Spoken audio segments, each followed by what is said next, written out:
Vous ne rêvez pas, vous avez bien lu, on va parler d'André Rieu. On va parler kitsch, on va parler fric, on va parler paupérisation de la grande musique savante, ça promet.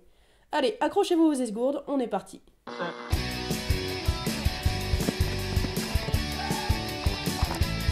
Alors, disons-le tout de suite, musicalement on n'est clairement pas sur du très haut niveau.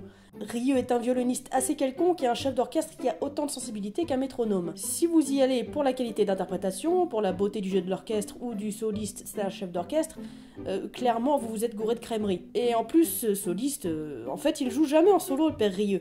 Il joue en même temps que son pupitre de violon, histoire de donner encore plus de kitscherie à la musique, histoire que cette musique soit emplie de sentimentalisme, parce que ça plaît à un large public. Son but c'est de paupériser une musique trop inaccessible. L'élite a dit, la musique classique est pour nous, la pop est pour le peuple. Pour eux c'est noir et blanc, je ne suis pas d'accord. On peut faire aimer le classique en le modernisant. Cela n'a rien de dégradant, bien au contraire. Et bah ouais, carrément. D'ailleurs, son public n'a rien d'un public d'opéra qui irait religieusement écouter une pièce parfaitement exécutée. Son public vient pour s'amuser et profiter de musique qu'il connaît, danser, chanter, comme à un concert de n'importe quel pop star en fait. Et puis, finalement, il n'a rien inventé à ce niveau-là, André Rieu. Si vous avez vu le film Amadeus, vous vous souvenez sûrement que, vers la fin, Mozart se retrouve dans un théâtre populaire viennois où est donné un spectacle qui n'est qu'un gros medley des grands airs de ses opéras, avec des paroles changées et traduites dans la langue du public, pour être plus fun et accessible. Les gens chantent, rigolent, se font entendre, ils s'amusent, ils montrent qu'ils vivent la musique. Même si l'interprétation est bien moins belle qu'à l'Opéra Royal. Et bah là, c'est pareil. À la différence d'un concert classique, on ne recherche pas la beauté de l'interprétation, on s'en fout un peu de ça à vrai dire. La musique, on veut qu'elle soit vécue autrement. Quand on voit qu'à la Philharmonie de Paris, les gens râlent parce qu'on applaudit entre les mouvements d'une symphonie. L'appréciation de ce type de concert se situe évidemment sur d'autres facteurs que ceux des concerts de Dédé Rieu, mais d'un côté on a souvent un entre-soi élitiste et de l'autre on a une ouverture vers des gens qui n'auraient jamais fichu les pieds à un concert de musique classique autrement qu'avec les shows de Rieu. Et en fait rien que pour ça je trouve ça louable, voire important. Parce que, selon moi, c'est le public élitiste, bien habillé, qui regarde de haut ceux qui arrivent à l'opéra en jean basket, qui hurle quand une personne profane les codes du parfait petit auditeur, qui dit que le rap c'est un truc de racaille et que de toute façon ce n'est pas de la musique, et que le métal c'est bon pour des tarés épileptiques sataniques, qui est la chose faisant le plus de mal à la musique classique. C'est ce même public qui va hurler à la mort quand un de ses proches lui parle d'André Rieu, discréditant ainsi la culture de la personne qu'il a en face de lui. Et juste, non. Rieu peut être une porte ouverte vers tout un pan de l'histoire musicale.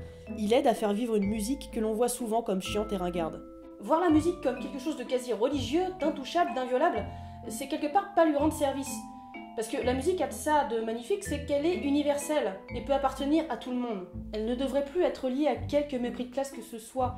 Ça ne devrait plus être un truc de caste, où les riches écoutent du Mozart et où les pauvres jouent du tambour en dansant la carmagnole. Rieu, il adapte pour que ça plaise à tout le monde, parce que les gens viennent pour chanter et danser sur ce qu'ils connaissent. Et ça marche depuis plus de 20 ans. Et oui, entre les ventes énormes de CD et tous les concerts qui sont à guichet fermé, c'est une énorme machine à fric. Et le fric, c'est mal. L'entreprise André Rieu, qu'il gère, c'est plus d'une centaine d'employés à plein temps, environ le double en tournée.